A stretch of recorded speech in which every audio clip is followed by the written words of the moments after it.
Buenas tardes a todos. Para mí es un honor presentar el libro de Ismael en su ciudad, en mi ciudad también. Y no sé si soy la persona ideal o no, pero vamos, a mí desde luego el libro me ha interesado mucho, me ha gustado mucho. Y voy a intentar pues explicar un poco las razones por las que a mí me han interesado. Para quien no lo conozca, pues ver un poco lo que el libro es y lo que el libro no es, ¿no? En principio yo considero que bueno, el título es La flecha en el aire, diario de las clases de filosofía. Es decir, que es un libro que versa sobre la filosofía, sobre todo sobre la didáctica de la filosofía, etc. Pero yo sí quiero destacar que ante todo son unos diarios, y son unos diarios literarios, es decir, son los diarios de un escritor. ¿Y esto qué supone? Bueno, pues para mí supone dos cosas. Primero, una que hace referencia a la forma, es decir, los aficionados a la literatura de ficción de Ismael Grasa, entre los cuales me encuentro, pues van a encontrar en este libro su voz, van a encontrar esa prosa de Ismael que está en el resto de libros, esa prosa desnuda, desprovista de toda retórica, los golpes de humor, la poesía basada más en lo que no se dice que en lo que se dice, en fin, esa forma de escribir que la encontramos en los relatos y en las novelas de Ismael. Luego también quiere decir el hecho de que sea un libro de escritor, pues es un libro en principio subjetivo, es decir, que no vamos a encontrar en él el más mínimo afán de sistematización, ni de elaborar un tratado o articular una serie de temas, sino que obedece un poco a lo que suele ser la estructura del diario literario. El punto de partida, para quien no lo sepa, bueno, pues Ismael, que hacía una vida de escritor, una vida bastante, bueno, sus artículos en prensa, sus libros, en fin, diversos trabajos que tuvo alimenticios, etcétera, ve un anuncio en el periódico donde piden un filósofo, ¿no? Piden un filósofo, y entonces él pues se decide a llamar, yo creo que más por curiosidad que otra cosa, ¿no? Porque esto casi parece el punto de partida de una novela, y es una de las cosas que me gustan del libro. El trabajo era pues para dar clases, y entonces él empieza, digamos, a dar clases, y todas sus impresiones, lo que él va viendo en el aula, cómo se plantea dar la clase, las dificultades con las que se va encontrando, pues lo va anotando en una especie de cuaderno que es no directamente pienso yo este libro, pero sí el germen, como el copión de donde luego va a salir este libro. Entonces es un punto de vista que a mí como profesor de filosofía me interesa muchísimo, porque de alguna forma es la mirada de un recién llegado, de alguien que llega a lo que venía siendo mi mundo, mi vida cotidiana. Él llega de repente, y llega ya con una determinada madurez, una determinada solvencia intelectual, y empieza a hurgar en los libros con los que yo trabajaba, meterse en aulas que son como la mía, etc. A mí me interesa muchísimo esa mirada, que es lo que más se ve en este libro, ¿no? Entonces, en principio es un libro sobre la educación, pero claro, la educación está totalmente incardinada en la sociedad, ¿no? Es decir, que una de las cosas verdaderamente interesantes es como a partir de lo que sucede en el aula, de lo que los alumnos, de cómo reaccionan los alumnos ante lo que se dice en el aula, de las caras que ponen ante una explicación, ante un filósofo, etcétera, cómo eso va dando pie a una serie de reflexiones, y cómo por otra parte lo que le sucede al autor en la calle, le sucede a sus amigos, las películas que ve, los artículos que caen en sus manos, los libros, todo eso se va vertiendo también al aula, y entonces da pie, por un lado, para reflexionar sobre lo que es la educación en sí misma, pero también para reflexionar sobre los problemas más importantes que tiene planteados ahora mismo nuestra sociedad. Son problemas a veces ni siquiera formulados, son problemas que están en el aire, cuestiones un poco del aire que respiramos, y que desde luego hacía verdadera falta que una reflexión sosegada, asistemática como la que hay en este libro, que pone el punto sobre las sillas sobre muchos temas. En cuanto a la enseñanza, partimos de la base con Chesterton, al que se menciona bastante en el libro, de que toda enseñanza en principio es manipulación, no puede ser de otra manera, forma parte importante del proceso de socialización. Los niños son cachorros salvajes que se les empieza a domesticar ya en el hospital. Antes de que los manden para casa ya intentan que por la noche no hagan una toma para que duerman 6 horas seguidas, y luego a partir de ahí la socialización sigue, ese esfuerzo de la sociedad por hacer a sus criaturas a su imagen y semejanza, que encuentra su máxima expresión en la escuela, ¿no? Entonces no hay posibilidad de que la educación no sea una domesticación ya desde el punto de partida, es decir, qué escogemos para enseñar, qué enseñamos, qué no enseñamos, etcétera, ¿no? Luego está toda la cuestión de los valores que se transmiten, cómo se transmiten, etcétera, etcétera, ¿no? Entonces en este libro abunda mucho todo ese tipo de reflexiones en relación con lo que es el aula. A mí hay muchas cosas que me han interesado, ¿no? Por ejemplo, cuando habla de los debates en clase, esas cuestiones prácticas, ¿no? Cuando ponemos a los chicos a debatir, qué función debe asumir el profesor allí, porque cabrían dos posturas, la de dejar que hablen sin más y permanecer de una manera apática, pero que eso a todas luces es impresentable para un profesor, porque para qué está el profesor, ¿no?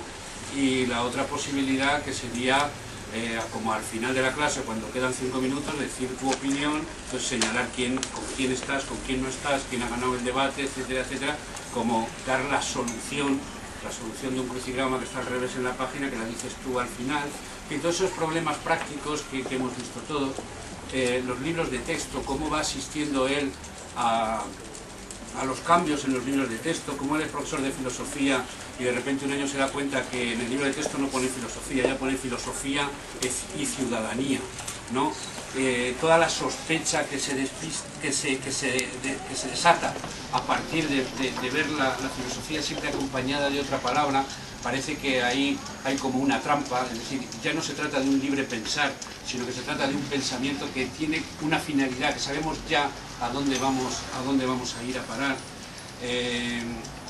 Cómo de repente en las nuevas ediciones de los libros de texto aparece la filosofía en el tema primero, donde hay una introducción al pensamiento filosófico puesta en pie de igualdad con los demás tipos de conocimiento que hay, como si fuera sencillamente una posibilidad más, ¿no? El conocimiento poético, el conocimiento religioso, y luego el científico y el filosófico, ¿no? Y los cuatro, bueno, pues cada uno el que le convenga, cada uno puede tener razón, etcétera. Este señor ha experimentado durante muchos años, pero es que aquí hay un grupo que conecta lo dice otra cosa, hay que respetar a todo el mundo, etcétera, ¿no? Entonces, todo esto se incardina, digamos, con problemas de la sociedad, ¿no? Yo por eso escribí el otro día en la reseña de Heraldo que me parecía que el libro, básicamente el libro este de Ismael Grasa me parece un libro sobre la libertad, ¿no? Es decir, se está planteando todo el rato cuál es la verdadera libertad, cuáles son esas paradojas tras las que queda encerrada, cómo no puede ir a conseguirse por el camino más corto, porque y un poco todo esto que nos están vendiendo ahora de los no sé, hay un cierto progresismo ahora mismo, un pensamiento es un progresismo blandiblue, según el cual todo más o menos está bien, que esconde una especie de complejo de la cultura occidental, de los logros de la cultura occidental, y poniéndolos en pie de igualdad como las cosas que se hagan, da igual en qué cultura se haga, da igual la barbaridad que sea, todo más o menos hay que respetarlo, etc. Hay una reflexión muy seria en este libro acerca de cuál es el respeto exigible y cuál no, es decir, el respeto a las personas, que es evidente, y el respeto sobre todo a los derechos de las personas, a los derechos de los individuos, pero no a todas las opiniones de los individuos. El límite un poco del respeto sería que hay que respetar las ideas que promueven el respeto a los demás también, ¿no? No las ideas que no promueven que promueven todo lo contrario y que conculcan derechos, ¿no? Luego, pues bueno, hay una serie de temas que a mí me han interesado desde siempre, que me ha gustado mucho leer, porque yo también, bueno, los que me conocen saben que tengo una cantinela de hace mucho tiempo, con algunas cosas de estas, y yo creo que me sentía un poco solo. Me ha gustado mucho las reflexiones que hay, por ejemplo, en torno al concepto de salud, de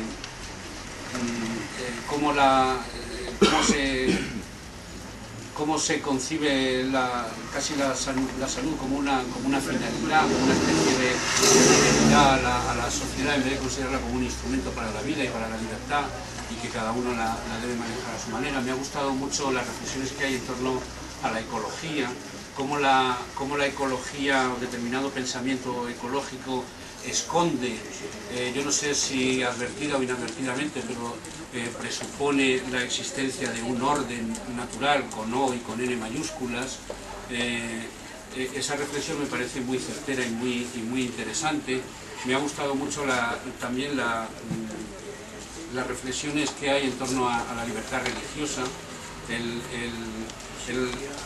respeto a las religiones, lo que debe ser y lo que no debe ser. Desde luego no debe ser un respeto nunca, digamos, al contenido de esas religiones. Eso, en todo caso, como bien se dice en el libro, es algo que corresponde a lo que cada uno quiera entender por su propio concepto de cortesía, pero nada más que eso, ¿no? Y en fin, hay una serie de cuestiones que van del aula a la calle, de la calle al aula. Hay muchas lecturas en el libro, mucho amor por los libros que se desprende también en cada una de las páginas. Y luego hay una cosa, para finalizar ya, que a mí me ha interesado también mucho, es un concepto algo unamuniano que he visto de interés por los individuos concretos, es decir, la virtud, si tiene sentido, es la virtud de una persona en concreto. La vida, si tiene sentido, es la vida también de las personas. No la vida en abstracto, no la virtud en abstracto, no lo que hay que hacer en abstracto, porque eso puede conducir a la larga a totalitarismos, ¿no? a concepciones oscuramente dogmáticas, ¿no? Cuando habla, por ejemplo, de que el cuadro, ¿no? un cuadro que representa un marinero, si el pintor se ve que ha querido representar un marinero, dice que ese cuadro no le interesa, le interesa si ha querido representar a un marinero en concreto, a este marinero, no es sencillamente el gorro, la pipa, porque ese señor no es nadie, es como no sé si decir una idea platónica o lo que sea, ¿no? Entonces, a mí me recordaba esto a la reivindicación que hacía Unamuno del hombre de carne y hueso, que él quería que fuese el objeto de su pensamiento, de su filosofía, en contraposición a esos universales platónicos, etc. Que Platón sigue siendo un poco también como la sombra del mal en esta época, ¿no? Ese pensamiento, en fin. Y también la idea de cómo la virtud se construye caminando, se construye andando, se construye viviendo, y no hay otra posibilidad, ¿no? Cada uno ser bueno con sus amigos, intentar hacer lo mejor posible en su trabajo, estar pendiente de lo que sucede cerca o lejos, pero de una forma siempre concreta, y en el día a día, en la vida, ¿no?